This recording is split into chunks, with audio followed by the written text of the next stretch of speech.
The title match was first. However, Kevin Giza didn't know he was going over and winning the belt. So he ended up winning the belt, 1, 2, 3.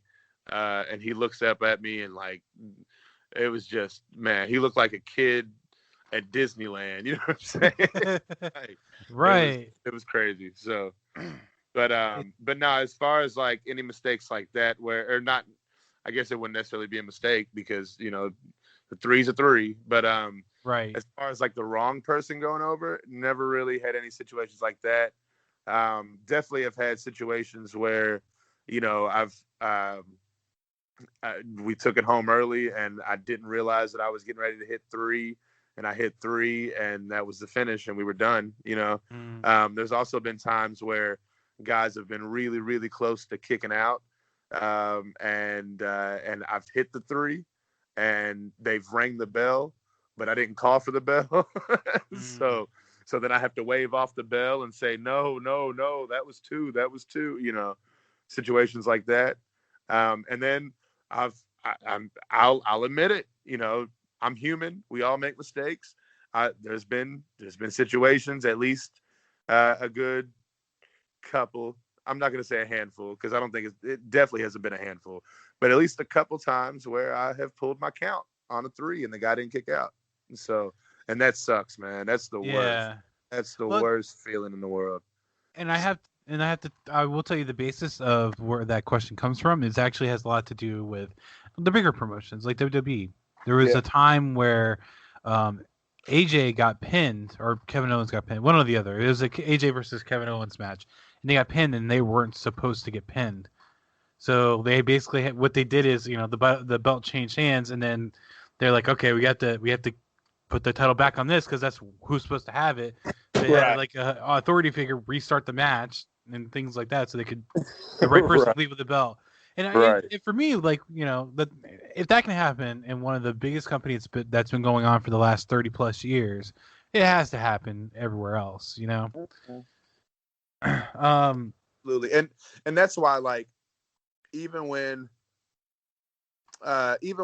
like guys like there was a situation where Bryce Remsburg had pulled his three, and right. and, and I just like, it sucks because watching on a big stage like that, you can definitely empathize. You know what I mean? Like, Hmm. yeah, yeah. So, with being a referee, is there a couple guys that you kind of see on the TV that you really like the way they work, and you consider them an inspiration? Oh yeah, sure, absolutely. One of my favorite refs to watch is definitely. Well, I like to take a lot of elements of Mike Chioda Okay, and of Charles Robinson. Charles. I've been a fan of Charles for years. Oh yeah, yeah, absolutely. Yeah, Charles Robinson's a man. I've been a fan since he was, called Little Nate back in WCW. Oh, That I whole was a story. WCW guy. I love the Little Nate storyline. The only reason he stopped doing it is because he got hurt Right. during that whole time. Yeah, yeah. Because wasn't it because Macho Man came down on him and broke his Too hard. ribs Yep. or something? Hmm. Yeah, yeah, man. Yeah, yeah. I love Charles Robinson. That's probably my favorite referee. I would probably say my number Right. one. But it alternates, man. Sometimes it's him, sometimes it's Mike Chioda. So, and then sometimes I'll throw a curveball in and tell people my favorite referee is Rick Knox because I love anything he does. So, Rick Knox is another one that I love to watch. Um, Who's he with? I recognize the name. he's AEW. That's AEW. the bald, tall ref. Oh, okay, okay. Yeah, he The he main. ref with PWG back in the day, Okay. and he was one of those kind of refs that like just did wild spots, like super kicking everybody or doing an Undertaker dive over the top rope, or just different stuff. Oh yeah. Okay. So, I found the video. So this is this is before AEW started. I found the video on the internet. And it's when the Bucks and AJ were together in PWG. And in one of the next videos it was suggested, it said ref hits super kick, and I go, wait, what? So yeah, yeah, I clicked on it and watched it. Yeah, I didn't realize that was the same guy. yeah, man, he's awesome, so awesome. But yeah, he's definitely one of my favorites. And it's weird that with some of the shows there is some highlights on the referee. Like there was time when Earl Hebner was a highlight in WWF with the whole Triple H thing, and the Fast Count with Jericho. Then you had Little Nate with Charles Robinson, and you had Nick Patrick with the NWO. Yeah. So it's not like the refs go unnoticed, if you will. Oh no, absolutely not. Yeah. Well, and especially good referees, you know what I mean? Yeah. Who are, down for whatever. One of the most fun things that I've ever done. I don't know if I'll ever do it again. Never say never in this business. I don't want to, but I had a wrestling match once, and like the whole build and story up to that was just so much fun. And it's like, it was a lot of fun just to see how much love like we actually have, you know what I mean? Right. Because it was one of those situations where we had a rogue referee, and he kept doing stuff for heels and helping them go over, and so it started. I would come out and I would pull him out of matches. Hey, no, you're not reffing that match. Come on, go on to the back. You cheated for him last week. You're not. You know what I mean? Like stuff like that. And then there was actually one week where he tried to disguise himself by wearing a luchador mask with his referee outfit, and he's a bigger guy, so it was quite obvious. But with a beard also, so it's quite obvious that it was Ben.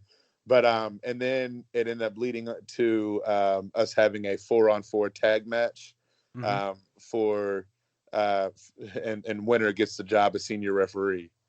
That's awesome. Yeah, it was really cool. I ended up winning the match. However, at the end of it, Ben had his goonies jump me, and they actually had cut off my hair at the time, which it's back now. Referee Man Bun and all that stuff or whatever. I was going to ask you about your PWC Pro Wrestling T-shirt. So. But I did have the Man Bun cut off for a good few months, and was trying to make some things happen and seeing if I can make some things work. But yeah, I actually had cut my hair off for a short little time period, and it happened during that match. So that's cool. Yeah, I was going to ask you about that just because I had seen, I tried to do a little bit of research before, we do these, and I found your pro wrestling tees. I'm like, I got to ask about the Man Bun. I have to. So you had long hair and a beard at one point, I take it. Based on the picture. Well, not a beard, but I mean, yeah. Okay. There was, I think the picture that you're talking about, that beard that I had, was because of quarantine. Okay. Yeah, that's where that beard had came from.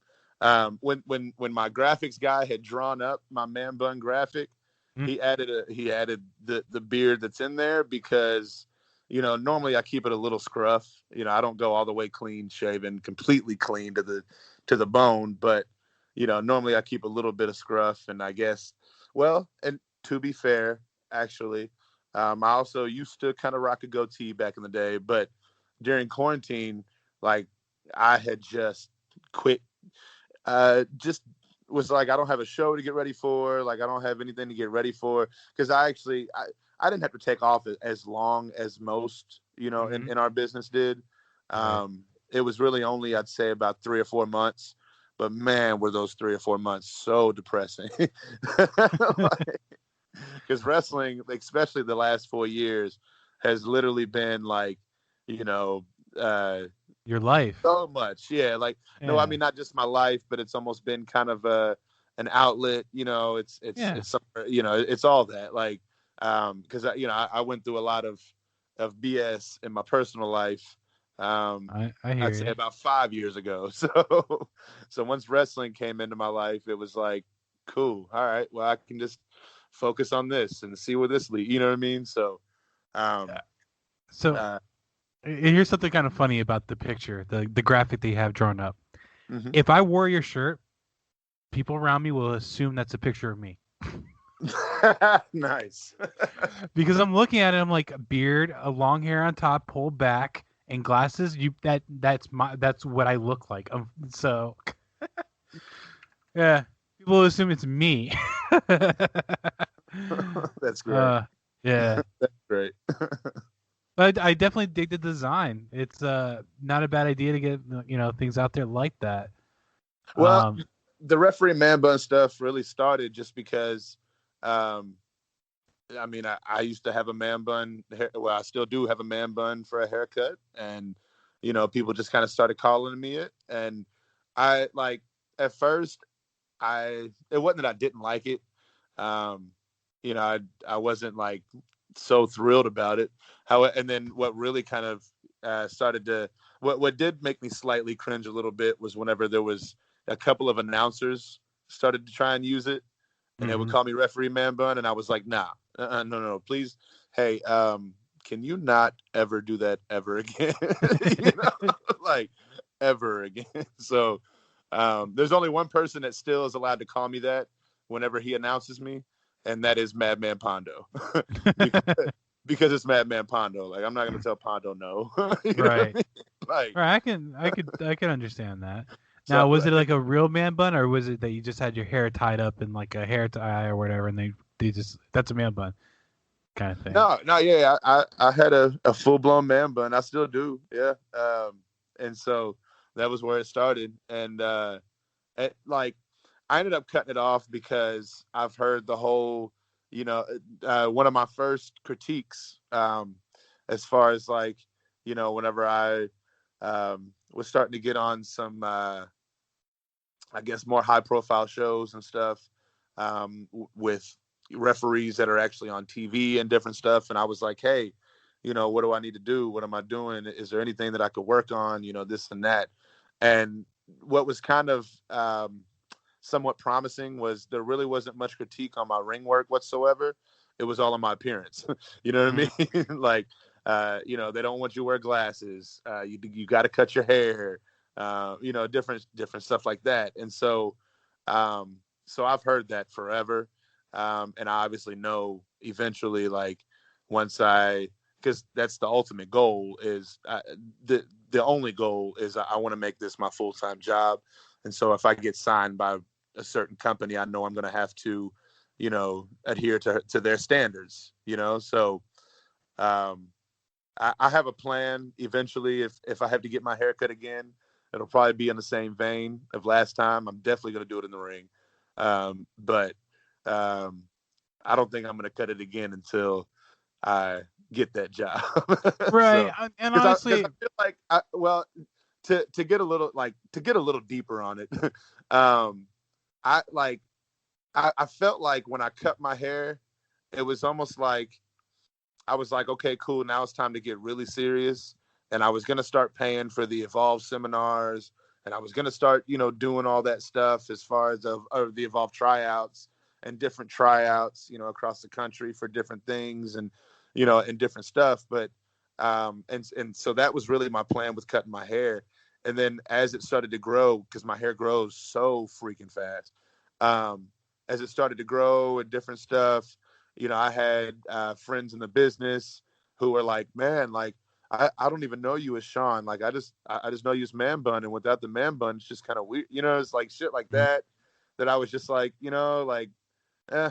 And then quarantine happened, and my Mhm. hair really was just growing and growing, and I, didn't get it cut at all. So once we came back, it was just like, oh, referee Man Bun is back too. You know what I mean? And that, like, I didn't, before I got my hair cut and all that, I didn't have a pro wrestling tee store, like none of that stuff, just because like I have my t-shirts, but I was still trying to be somewhat old school, with the whole like, I don't know if referees should have t-shirts and all that, all that kind of crap. Right. But as time has went on and things have evolved, I guess my thinking has somewhat evolved, and now I'm just like, screw it, man. If I'm gonna have these t-shirts, I might as well try and sell them. you know so Yeah. That there's nothing wrong with that, and there's well, nothing and then wrong with also marketing too, yourself. my bad to cut you off. Also, right, as far as marketing myself, I've also noticed how quickly dude, I've gotten bookings, and granted, it could be the times and what's going on as far as coming back from a pandemic and everything, but I've gotten opportunities that have fallen in my lap that before the pandemic, I was sitting watching at home as a fan. You know what I mean? Like Right. I was a